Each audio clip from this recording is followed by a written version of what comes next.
Let me know. I do not need to go. All right. Well, then, you heard it there first, ladies and gentlemen. Our guest today does not need to go. So we're going to bring the fire. This is going to be one of the best Keeping It Rios of all time. And I know that for a fact. This is episode 254. And I believe that at the end of this next 45 to an hour, this is probably going to be like 1 or 1A in your heart. So without any hesitation at all, folks, the way that I know this is going to be a badass episode is because I've got a badass guest. And let me do a quick intro because it's my favorite thing to do. So without any hesitation, ladies and gentlemen, please allow me to welcome our guest today. He is an icon in the industry, a legendary character, a friend to millions. He's got a fan base nationwide, helping contractors, making their lives much easier through the supplementing process with Maxx Challenger. And this guy's a dang good golfer, folks. I know this for a fact. Without any hesitation, after that amazing lead up, there is no pressure. But I'd like to welcome my friend Brandon Wilson with Maxx Challenger to the show. And I've got my Maxx Challenger hat right there, prominently featured today. I know. I need you to first do one thing, please. Turn around and take the plastic wrapper off of that Maxx logo so it doesn't look like you've never not worn it. Damn, that's pretty good. I have never not worn that one. That's why it's over there. I have the gray one over here, and it's got markings on it. I don't want to move right now because if I move right now, I'll divulge a secret about broadcasting, which is, you know how you have the guys that wear the shirts and then like they're wearing a tie or whatever and a tux, and then they got like underwear shorts on and no shoes. Now you guys have a little bit of an insight into how Keeping It Rio works. Yeah. I definitely have on pants today, but I do not have on shoes, and I'm quite comfortable. It doesn't look it from the camera, but I'm actually leaned way back in my lazy boy chair. I've got an ottoman out underneath here, and I'm like at the beach here. I'm kicked back. So enough about me, folks. You guys know all about me. I'd like to learn more about our guest today, who, as I said, is a legend. So, Brandon, why don't you start off by telling us a little bit about yourself to the millions and millions of Keeping It Rio fans, and we'll probably get you some supplement clients like in Belize or some of these other countries where I'm popular. So you've been warned. So my name is Brandon Wilson, obviously. Thank you for the introduction, Chuck. That was pretty nice. You said a lot of great things that I wouldn't say about myself, so that was cool. I am the Director of Business Development and the co-founder of Maxx Challenger. And we are at Maxx Challenger, an ethical white glove third-party supplementer where we help roofing contractors maximize their profits, not their revenue. And we kind of take a different approach and mindset to the third-party supplementing world. That's a little bit about me with Maxx Challenger. Before I was at Maxx Challenger, I guess I could say I started out in the roofing industry in 2015. So I've been doing it now for about 11 years, and I've kind of unique because I have a little bit of experience with every part of the industry with the exception of distribution. Ooh, I got you covered over there. Yeah, you do. You do. I roll it back. I'm an Oklahoma country bumpkin.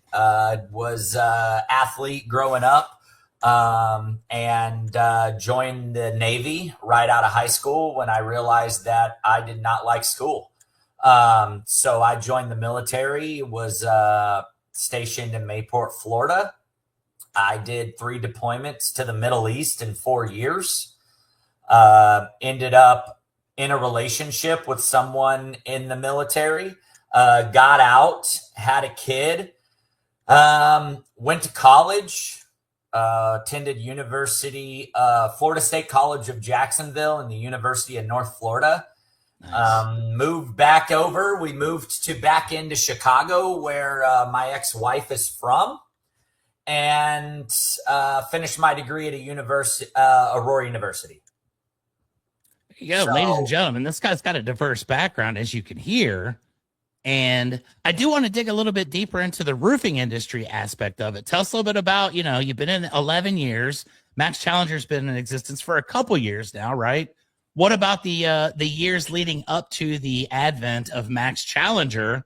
What kind of things were you doing in this industry when you realized to yourself, hey, maybe there's an opportunity for me to create something that's necessary that can help people? what led to this this amazing invention that you've come up with here with Maxx Challenger? Truth be told, I graduated from Aurora University and I had only been out of the Navy for like 2.5 years.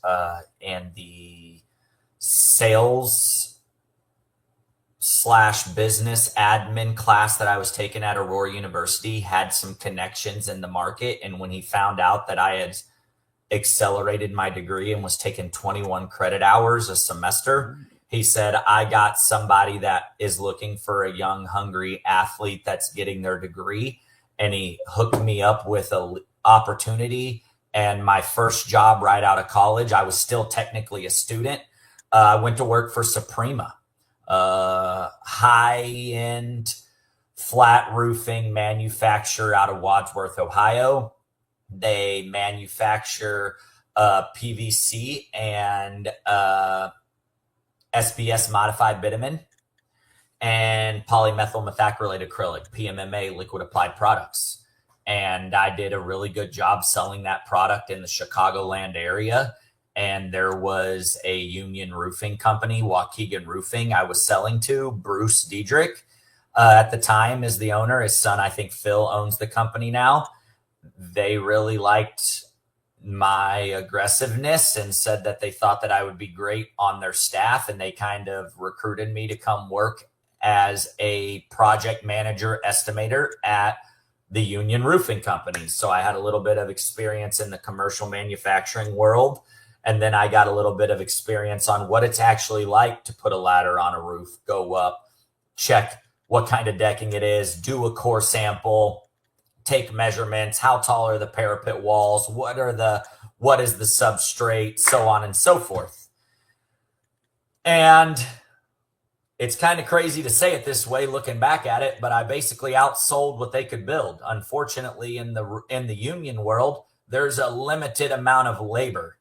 And when you have 5 or 6 projects that you're trying to sell and the rest of the company is also selling, they don't have enough crews to do the work in the summer because that's all summer work, school work, buildings when there's no kids inside is when they want the work to be done. And we don't have the labor to do the work for 4 people to be selling jobs that they can only build for 4 months out of the year. And luckily, the office manager at Waukegan Roofing's husband was a sales rep at Richards Building Supply, a distributor here in the Chicagoland area that I was aware of. Now I know now I know 10 years later that it's, they're a national player in the game. But he said, I know IKO is a shingle manufacturer and they need the aggressive, hungry salesman, and they're looking for somebody to fill the Chicago position. They're coming out with this new product and they really need someone to help take it to market. And I interviewed and took the IKO job in Chicago and basically started to push Dynasty into this market for the first time in 2017. I'll tell you what, man, that's a background right there. And that's industry experience all the way around, which leads me to the next thing. Okay. You get in. I love the fact that you start selling and you just outsold what the capabilities were. There's nothing wrong with that. That's terrific. You're able to leave on amicable terms and say, hey, I need to do more. I've got more capability to go to a national manufacturer, an international manufacturer at that with IKO, and take on a role in a city where I don't suppose IKO probably had a huge footprint when you got started there. What's it like when you have to go into a market with a new product like that? And then we're going to start talking about supplements, but I'm always fascinated by this because I've done this once myself, where you have to go into a brand new market and you have to kind of forge your territory and find your clients and get yourself in. So what's it like as an IKO rep, brand new, little bit of experience on commercial, a little bit of experience in the industry, but brand new to this role, brand new to this company, brand new to this product, going out into the market and making it happen? Because I don't really encourage anybody to check the stats when I say these things, but I believe Brandon's market in Chicago was probably number 1 in the United States when he was the rep there, probably by a huge margin. He was probably, the pride and joy of IKO in Chicago. So what's it like getting started with that? And getting your way into the door? So whenever I started at IKO in 2017, I would say I don't really want to put revenue dollars out, but I will put market share numbers out. I could say they had a 0% market share on the premium and performance, what IKO calls a performance product. They sold a shit ton of Cambridge in this market simply because at the time IKO was running a rebate where you got paid dollars as long as you were putting the accessories on the job. So they called it like the Pro 4 rebate. If you had 3 accessories in the shingle, you had 4 IKO products on the project every time, you would get a back-end rebate. And that's really attractive. But what I was really hired to do was to launch their performance line, which was brand new at the time, Dynasty, which has a reinforced nailing strip, 1 1/4 inch nail zone. And it was basically the direct competitor to Owens Corning Duration with the Sure Nail strip. And at the time, we sold 0 bundles in Chicago. And when we left, it was about 40% of the IKO product mix. And I left when IKO had 22% market share of Chicago. That's tremendous development, tremendous growth. And I think that's awesome. Just adds credibility to you as a person, as a professional. So this begs the question now, after this IKO, you have success. You're no longer doing that. You've obviously had an epiphany that said, hey, there's something else that I've been called to do in this world. Let's talk a little bit about the decision, because that is probably a pretty stable job. You've probably got a nice, steady income. You've got a good company backing you, and you're going to go out and basically have none of that. So what's the thought process when you decide, okay, I'm maybe at the end of what I want to do, what I need to do, where I am in life, what I want to be? What led to the decision to leave that opportunity and move on to something different? What happened in 2020? We had a disease, whatever they want to call it, a virus that hit and kind of messed everything up a little bit, I suppose. Divorce. Families there you go. Families had to stay in houses together. I ended up going through, unfortunately, a divorce with my ex-wife, and I was basically figuring out how I was going to make ends meet as a single dad in Chicago with 2 kids and one of them was in competitive gymnastics at the time. And I'm trying to figure out how to make it work at IKO.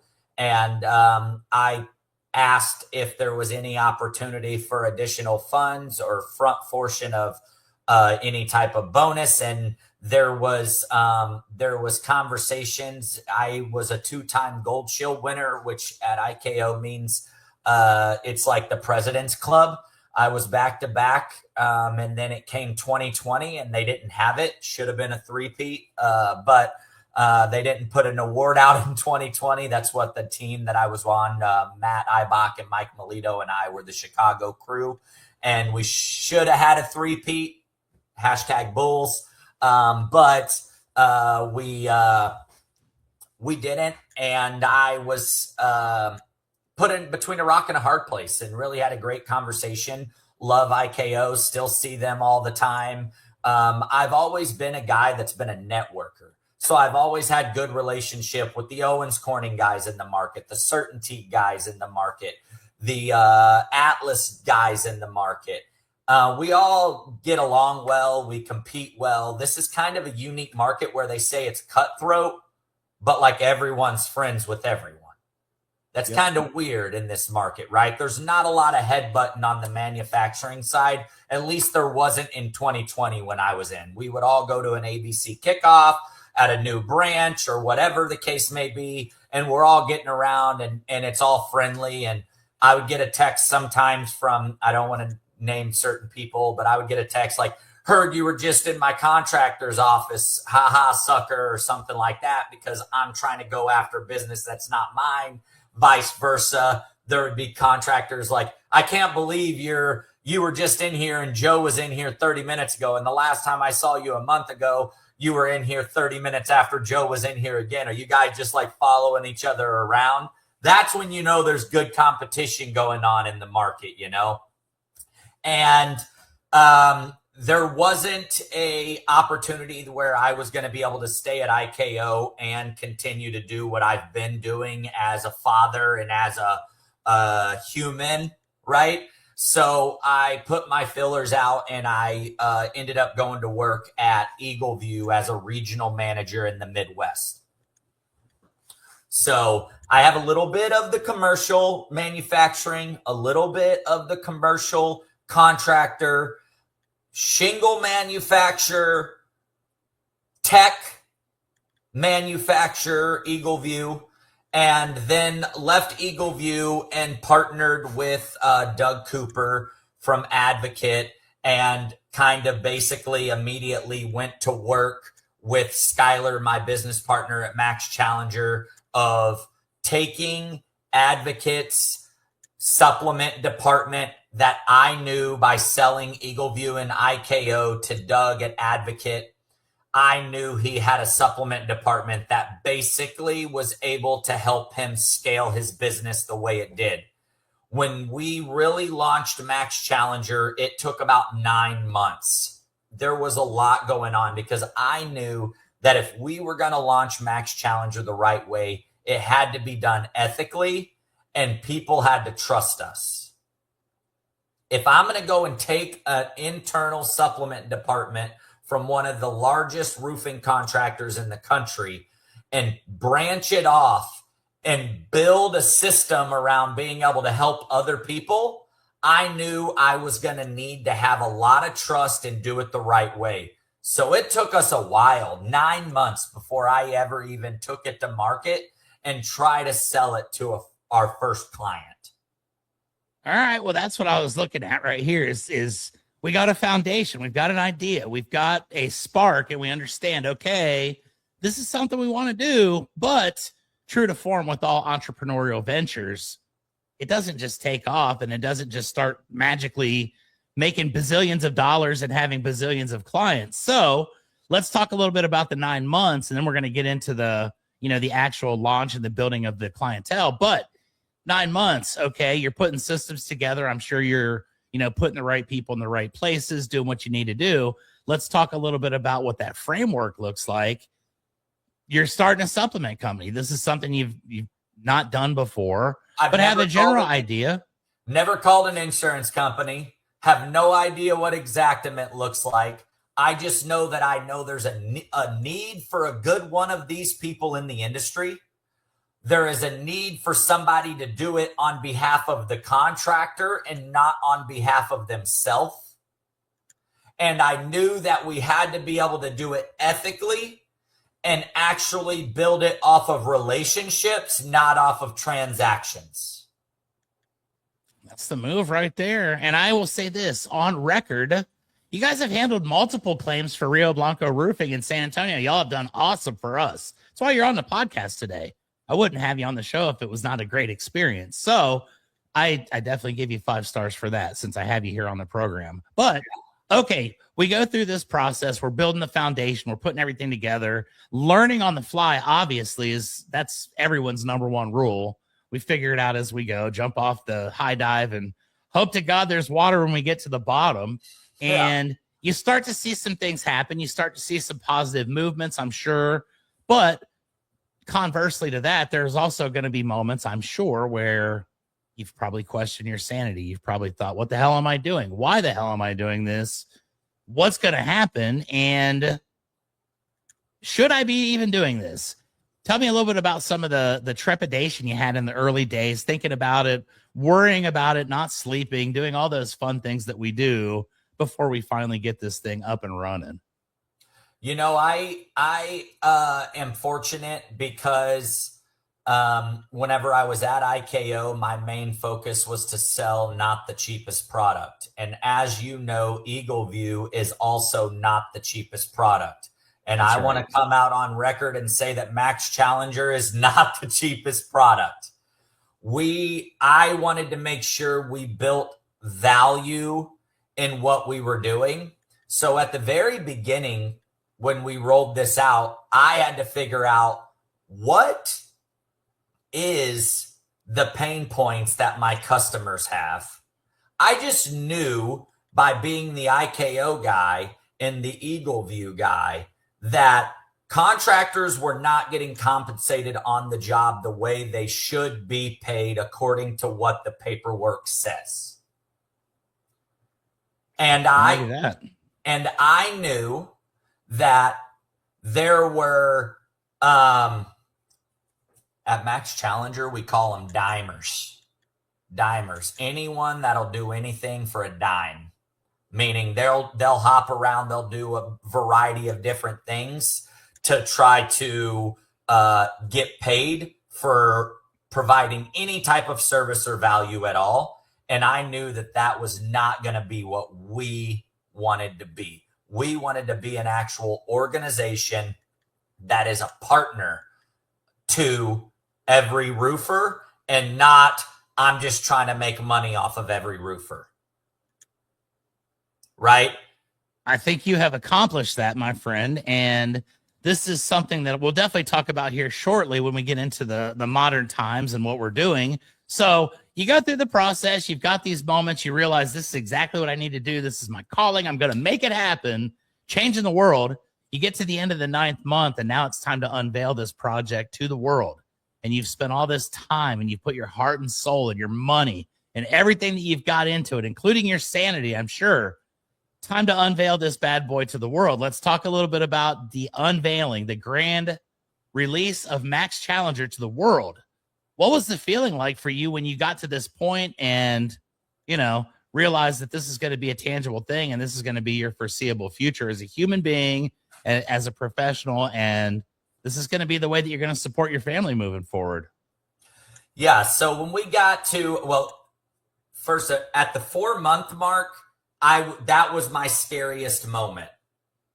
We had put in 4 months worth of dedication into building out a separate CRM, separate banking, go to market apparel, all the stuff needed, the logo, building an actual company from nothing, then telling employees at a company, hey, by the way, starting tomorrow, you're no longer employed at this company. You're now employed at this new company that we're starting, and your job is not going to change. You're just going to actually have the ability to do more work than what you've been able to do before because there's going to be more than one roofer providing you the jobs.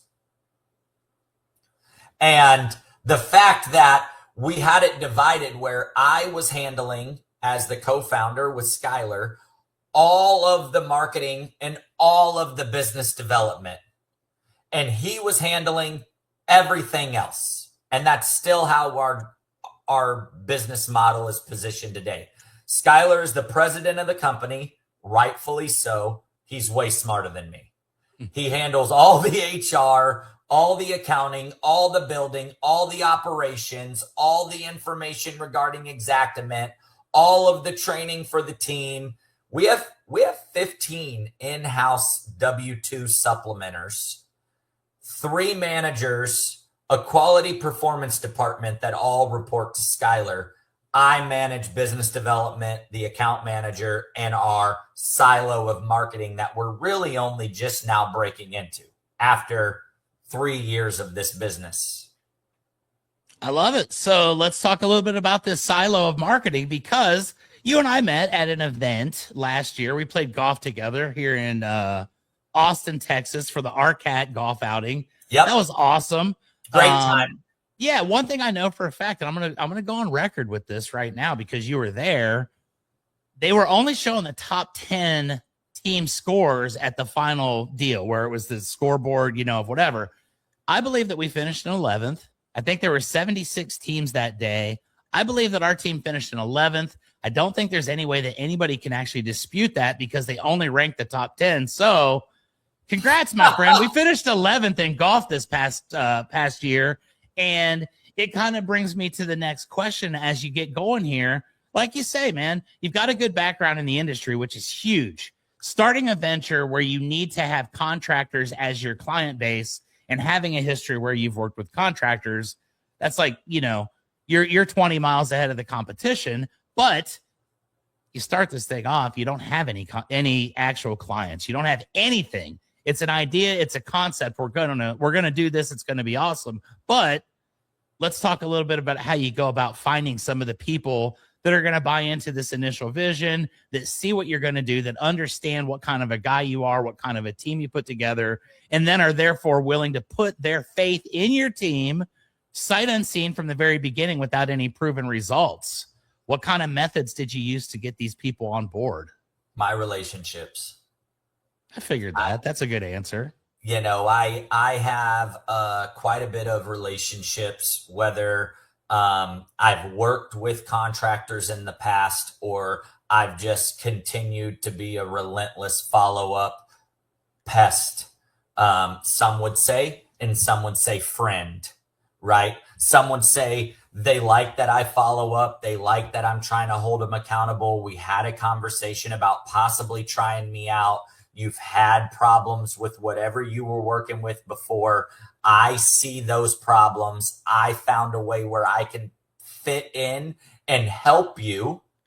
And in return, it will help me. So I've built a lot of relationships across the entire country with people, whether we've worked together or not. But I am a networker. That's what I do. I like to network. I like to bring a smile, make a laugh, be in the room where it happens.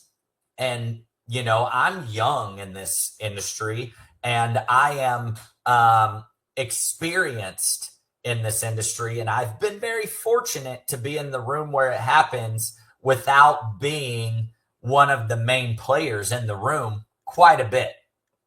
And that's kind of where I was able to basically differentiate myself, because one thing that no one will ever say is that I'm going to bullshit you. Like, I am a salesman and it does sound like I'm bullshitting, but what I actually say, I believe in. It's not like I'm trying to sell some make-believe life to people in regards to the product. I stand by what I say when I talk about product. Organizations, my relationships with people. It's not like I'm somebody that's just going to blow smoke to try to make somebody feel good. That's not who I am. And I think a lot of people know that. So whenever I come to a meeting and I say, hey, I'm running a supplement company now, I understand I don't know anything about supplementing, but here's what I do know. I know the facts. I know the stats. Last year, Advocate, this was, you know, whenever I was pitching this 3 years ago. So I guess that would be 2022 numbers. 2022 Advocate did 85 million in revenue. And of that 85 million, 22 million came from their supplement department, Maxx Challenger. So 1/4 of their company revenue came from supplementing. So I go to market and I say, hey, how much did you do in revenue? How much did you do in supplementing? If it's not 1/4, give me a shot. People are like, 1/4? And I'm like, yeah. I'm looking at the data. Like, they've been supplementing for years. They've had the same CRM from the beginning, which, you know, is possibly good or bad. But they have years worth of data saved, and I can go and look at every dollar amount that the supplement department added and then figure out what percentage of revenue are they actually doing. And as Advocate got bigger over the last 3 years, I've been able to track that and use the clients that I've had from Maxx, integrate it all in. And like last year, for example, Chuck, we did over 8,000 files in the year and averaged over $4,000 a file in 31 days.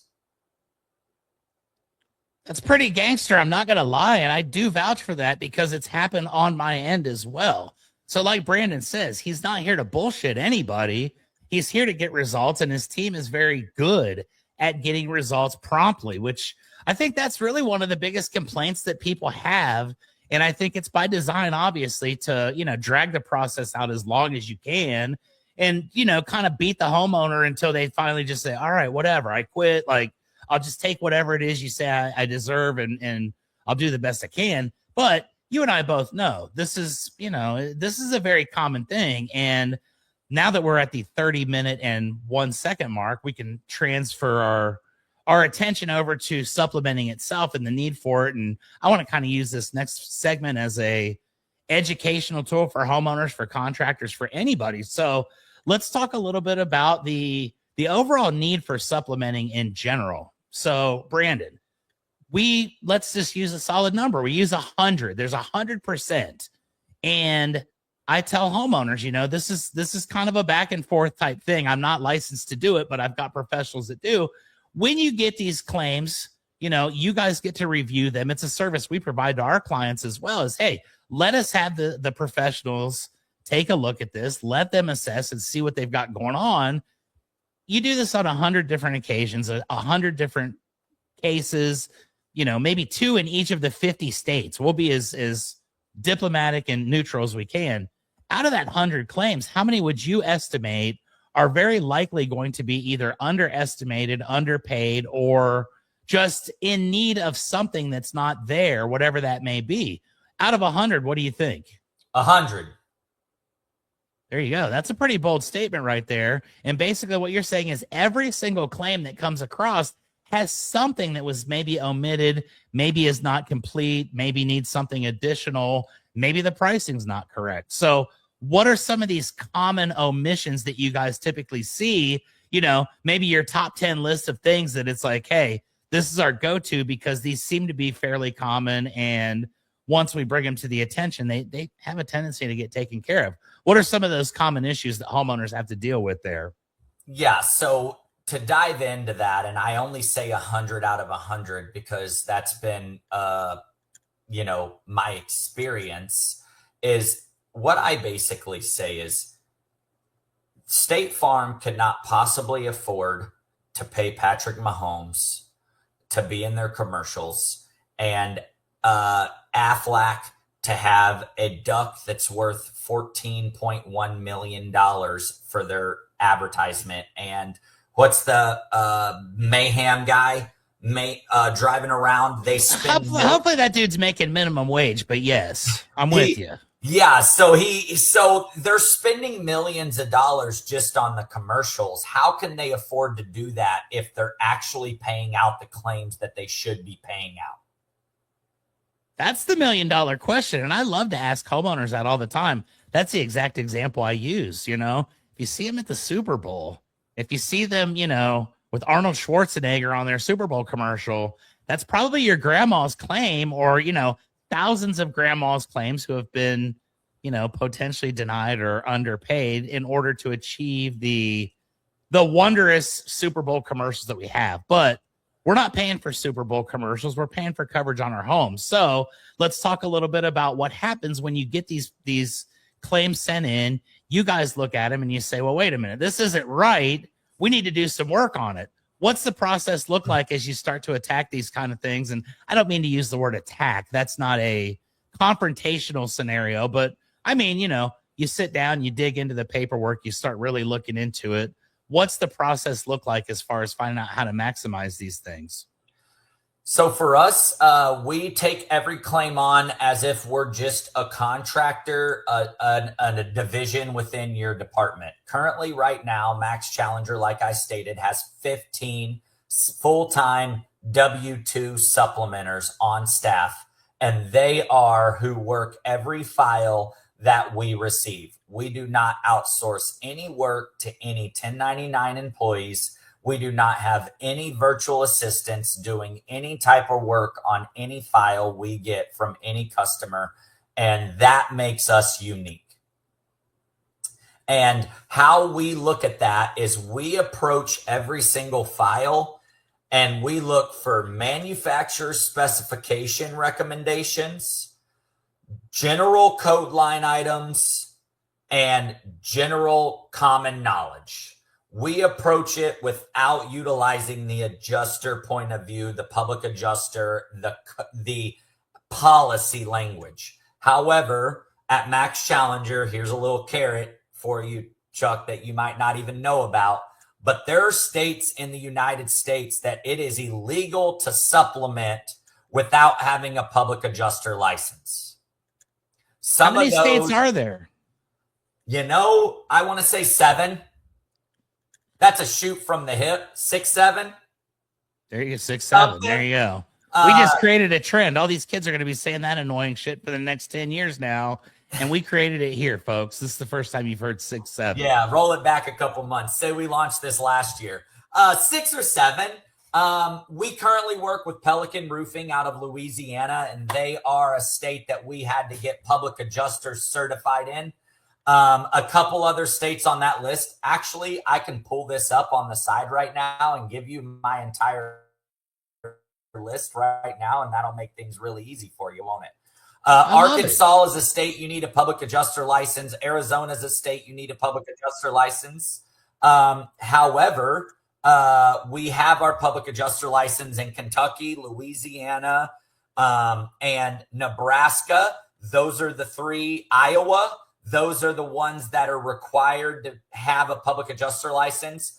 And the terminology is weird. Every state uses it different. We partnered with our attorney to try to figure it out. And basically it says, if you're going to affect the homeowner's claim, you need a public adjuster license. In those states, we have to have a license. Other than that, we're able to affect the claim without one. So we had to get a public adjuster license, but all of our go-to-market and trying to figure out what's missing on these jobs is normally done, and everyone can do the same thing we do. We work as a supplementer, not as a public adjuster. You just have to have the license in a few states. So sorry to go on a little tangent there to give a little education, but to answer your question the right way, I think I had to do that.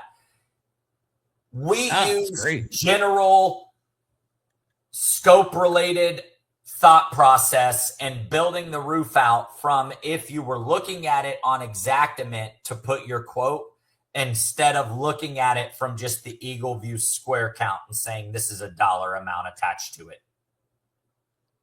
Right. I think that's a great way to do it. Or whatever measurement report you're using, it'll say 30 squares and they'll say, okay, 600. Yep. Jeremiah, hashtag Jeremiah boy, used to be at Maxx, took a roofer job to better his life. Super happy for him. But we are approaching every claim as if we're just the general contractor supplementer, not a public adjuster. And we break it down. And some of the things that we look at that are often missed is obviously, you know this, but it's the additional role of ice and water because they don't pay enough. It's detach and reset of gutters if there's a nail through the gutter into the drip edge. It is waste not being added. And a lot of times, believe it or not, it's a little bit, I don't want to say dishonesty, but a little bit of trickery by the insurance company of providing the wrong price list on your Xactimate from when the storm really was. So we got a job in yesterday from a new client that we onboarded, and it was from the March 10th storm in Chicago, and the price list was from 2024. There you go. No big differences between 24 and 26 as far as material pricing, right? I mean, that's something that never goes up in our world. Yeah. Or labor, right? Labor never goes up either. That's a great point. And I've seen that quite a bit in previous ventures that I've been in where it's like, wait a minute, how are y'all giving me a price list from before the storm and we're a month and a half after the storm, So it was an accident.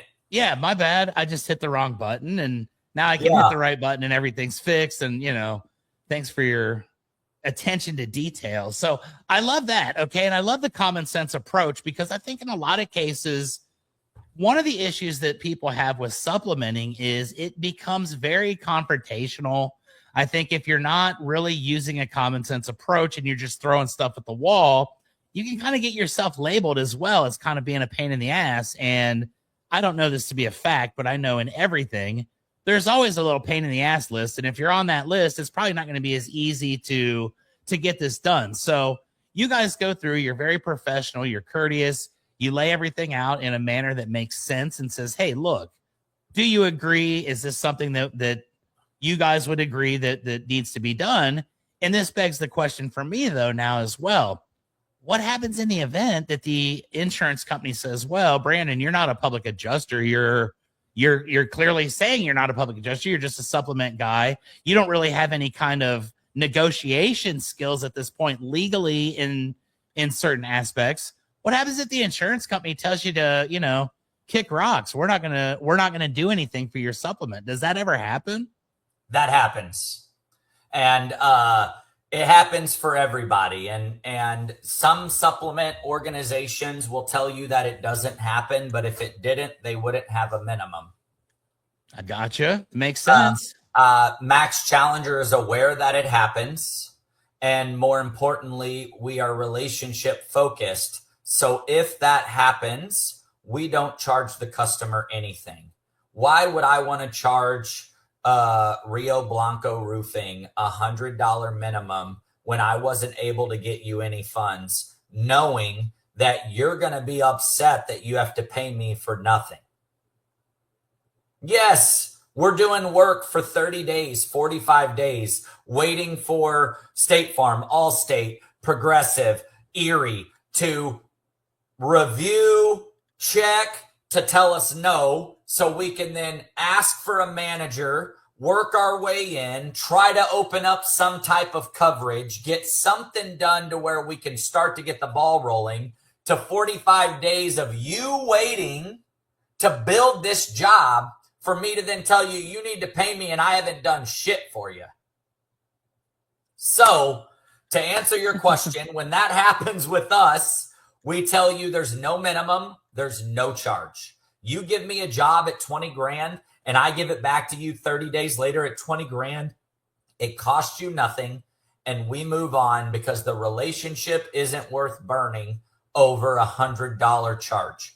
And it happens more now than it's ever happened before. Let's not get it twisted. The insurance world is getting harder and more difficult to work with. They are putting up more roadblocks than ever. They are delaying because they know that contractors are reliant on the cash and they believe that a contractor will close the job out without getting full paid out what they deserve on the job. So the answer to your question is yes, sometimes zeros happen. And no, Maxx Challenger is not willing to burn a relationship on one file with the adjuster or with you. I'm not burning a relationship with you over that file, and I'm not going to cuss out State Farm because they're not going to add an additional roll of ice and water, even though it's code. If they're clearly denying it, we're going to have to move on from that line item and try to find something else to make sure that you can make your gross profit percentage you want to get. However, we are only going to do that ethically. I start off every call, we're the most ethical supplement company in the industry. Why? Because we will not lie about line items. If you're not doing it, we are not putting it on the scope. Period. We're not padding insurance claims. I think that's the way to go. I mean, to me, I have a public adjuster buddy that I go golfing with over here all the time, and we talk about this frequently, and it's like, man, you can get as much as you could possibly get. You can go out there and negotiate everything, get everything paid for. And at the end of the day, the contractors are like, well, can you get me another grand? Can you get me another $800? And it's like, dude, literally you're getting paid way more than what you could do as a retail sale at that point, unless you're really good at retail. But you're kind of, you're dealing with this. And I think that's the best part of it is we're not going to go out there and say, look, it's a 15 square job. We need y'all to deliver a porta-john. We need you to deliver a guy to stand out here. We need a supervisor to supervise the supervisor. We need this, that, and the other. As long as it's reasonable and it's good, I would have a tendency to think that in spite of the fact that, like you said, it is getting more difficult. And I've been preaching this for a long time. When we sat down and played golf last year, that was the first thing I said to you. Why don't I supplement? Well, because I don't want to deal with that crap because it's drawn out. It's long. It's a huge, arduous process. And at the end of the day, I think it's designed to put me out of business. So we don't do that as much as we should. But you're in the mix. You're getting these things turned over in 31 days with an average of what was the number again of the average increase on your claims overall? Do you even have an idea? Last year, over the consistency of our time has been all about the same. So to answer your question, we are at I say $4,000 in 30 days. It's 31 days and it's just over $4,000. The reason why I say $4,000 in 30 days, because the difference between 31 and 30 days is normally when our quality performance partner team will reach out to the contractor and say, hey, this is a job with, I don't want to say whatever insurance company, but they're big and red. They want to wait 45 days so we can get it to a desk adjuster that has a little more flexibility than the field adjuster, as an example. So our time frame from 30-day average goes up to 31, because a good portion of our files are going to be where the contractor and Maxx decides together that we're going to wait to try to get paid on this job. So we average $4,000 in 30 days. We bill 15%, but it's 15% of the scope specific increase, meaning you know how the process goes. You open up your app. We have the custom build app, new file submittal. You upload your 4 documents that you need. And 30 days later, we're going to give you back $4,000. Those 4 documents are your contract with your homeowner. We don't want to increase a job and then the homeowner walk and you're not covered. We want to make sure you're going to get paid. We also need that signature from the homeowner so we can let them know that the homeowner's aware that we're working on their file. The original scope of loss, your photos, and your measurement report. Once you give us those 4 things, we give you updates every week on every file.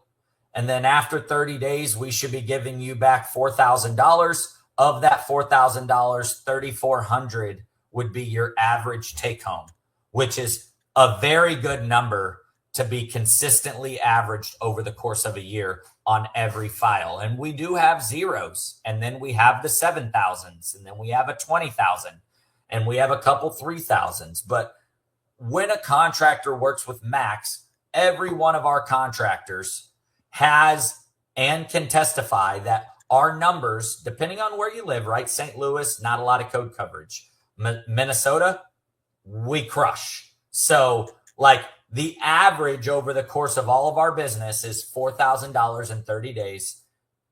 You owe $300 or $600. We give you back $3,400. It's a hell of a deal. I'll take that every day of the week. And it's been that easy. I'm not the smartest guy in the world, I'll admit. And I can upload all the stuff that I need into the little Maxx Challenger portal that's on my laptop. And I just like hit a couple buttons. I send it over. Next thing you know, you're getting these approvals and everything's good. And I love everything about it. It's been simple. So I've got 2 other questions here. We're coming up relatively close on the hour, but 2 final questions before we kind of wind this down. Number 1, okay, I've been doing contracting, sales, roofing sales for about 12, 13 years. I've been in hundreds of homes. I've talked to hundreds and thousands of homeowners at this point. And the question I have for you now, as an expert in this field, if I'm in the house and I'm looking at this insurance scope and I'm like, man, you know, there's a little bit of stuff here that probably could use a little bit of work. Homeowners can become skeptical because they've also been conditioned to believe that we're the bad guys. They've been conditioned by the TV ads and all that stuff that they're good neighbors and their good hands and all that stuff are going to take care of them. What is a good way to talk to a homeowner, to sit down with them and kind of go through it and say, look, this is why we recommend going through the supplement process. It's not us trying to be greedy. It's not us trying to get more. It's us trying to help you. If you're talking to a homeowner, Brandon, what kind of key points do you use to lead them down the direction and get them to feel comfortable in understanding what's going on? I'm going to start off by saying I've never knocked a door a day in my life. But if I did, well, I have, but if I did, I would knock the door. I would do my pitch that I was trained to do, whether it's, hey, I'm Brandon, I'm with Maxx Challenger. We're working on the street. You've been affected by damage, whether you do the turn and burn and you say, I'm going to check out your roof and I'll be back and let you know the damage, or whether you ask permission, or however you've been trained to go about doing that, right? Once you get to the stage of where it's like, hey, you have damage, I want to let you know right now, here's how insurance has been. They're going to deny you. I'm showing you the damage. They're going to tell you there's not any. We're going to call for a second inspection. If they don't deny you, I can assure you they're not going to pay enough to where you don't have to come out of pocket. So here's how it works. We're going to call the insurance, get them to come out. I'm going to let you know if they deny it, we're going to request a second inspection, because I'm only going to file this claim if we really have damage, right, Chuck? Exactly. And so we're filing it if we only have damage, and you're aware we have the damage. Yes, I'm aware. I can see the photos, right? I see my gutters, whatever. I was here. I have the videos of the hail. Whatever the homeowner says, at that point, you let them know. If it's denied, we're going to a second inspection. If it's approved, I can tell you they're not going to pay enough. There's a reason why they have these commercials with these celebrities, and it's because they're using your money to pay for those to get more of you. So how this works is you sign this contingency agreement. I'm going to be your contractor. I'm going to do all the work for whatever the insurance pays, but I'm going to have to supplement, or you're going to have to come out of pocket, because they're not even going to give you enough ice and water. They're not going to give us enough waste. So as long as you let me do my thing, you're only responsible for your deductible. And at that point, they have to be aware, like, okay, I understand now. If it's denied, we have a second inspection. And if they do pay right off the rip, it's going to be $520 a square, $580 a square, wherever market you're in, that's where you're going to start. Then when you follow up and you're there at the claim, you have to reiterate that to the homeowner. That's where the contractor normally has the disconnection. They sell it the right way the first time, but there's so much going on inside of the contractor's head that they don't remember that you're not going to get paid enough. And to homeowners, a $15,000 check seems like, holy shit, this is a lot of money. Yeah, last time I did my roof, it only cost $8,000 back in 87. Yeah. Yeah, but in reality, it's not a lot of money.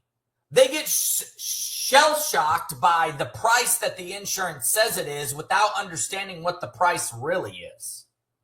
So what I tell and what I think is best is tell the homeowner right off the rip, I'm only filing this claim because you have damage. You agree that these are photos from your house and these are damaged. Okay, we're going to file. And if they say no, we're going to ask for a reinspect, because that's standard process now. And if they do say yes, I can assure you it's not going to be enough. Here's how it goes. When they get the paperwork, you give it to me. I give it to my admin team, Maxx Challenger. That's all they do is work with insurance companies, and they do it ethically. So whatever you and I decide off of this scope that we're going to actually do, they're going to make sure we're paid in full on that portion. No cost to you at all. That's only to protect me and my business, making sure I can put on the best roof for you without you coming out of pocket for anything more than your deductible. And when you say, I'm only here to use this team to make sure you don't have to pay anything, every homeowner's on board with that. No homeowner's going to be like, actually, don't go after State Farm for that extra $4,000. I'll pay you for it. Right. So as long as it's known from the beginning, you have damage, and our goal is to get you paid and make sure I get paid enough money out of that to put the best roof on possible. And you say it over and over and over every time you meet with them. When you do the inspection, you let them know, hey, if this goes bad, we're going to ask for a reinspect right off the rip. If it goes good, we're going to send it to the insurance and let them know that they didn't pay what they were supposed to pay. And then again, hey, want you to know I just sent this off to my supplement department. If you get anything back, please let me know. They're going to reach out to the insurance company and figure out when they send the revised scope. Most likely, it's probably going to come to you.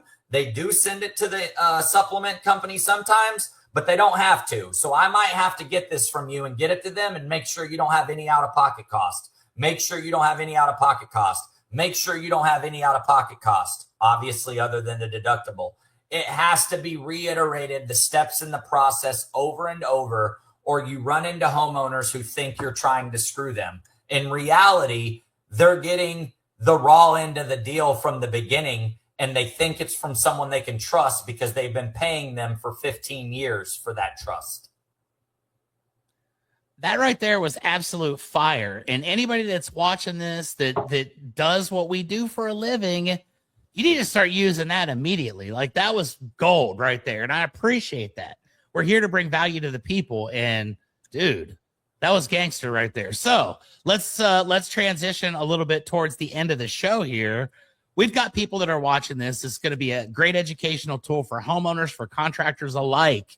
Some of my buddies here are pretty big contractors. They do a lot of insurance claims. They do a lot of stuff.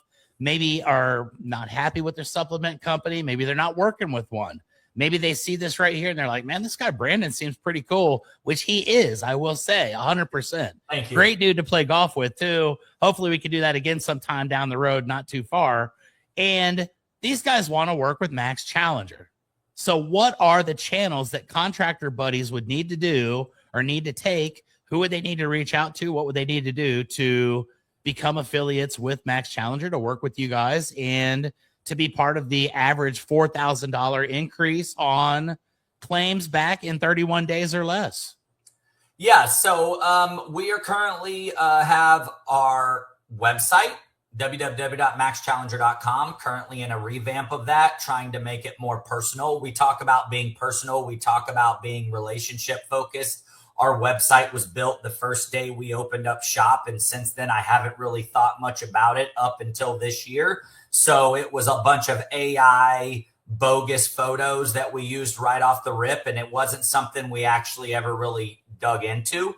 So don't judge me on my website, but www.maxchallenger.com. You can see every supplementer we have. Every manager is on there. You have our story. You have the ability to request information. Taylor Myers is my business development rep that works your market that you're in now. She covers Nebraska, Kansas, Oklahoma, Texas, and Missouri. Iowa. She's an Iowa girl too. She is extremely great with follow-up, extremely great with communicating. She can help you get onboarded. She's all over social media. I'm all over social media.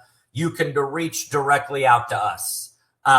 We are a relationship-focused business. It's not like you're going to go and put in your info and not get a call from us. Like, we have never onboarded someone we haven't had a Google Meet with or met face-to-face or met at a show. We are focused on making sure we're doing work with the right people, and that is the best way. I will provide you a link that you can put attached to this on your comments of the podcast. So if anyone wants to reach out to Maxx Challenger, I'll make sure I paste a link into the description of this podcast. And we would love to talk with everybody. I'm not saying everyone's a good fit for us, right? Most of the time we work with contractors that do about 100 to 500 jobs a year is our prime spot of a majority of our business. We have 130 plus contractors that are part of the Maxx Challenger family.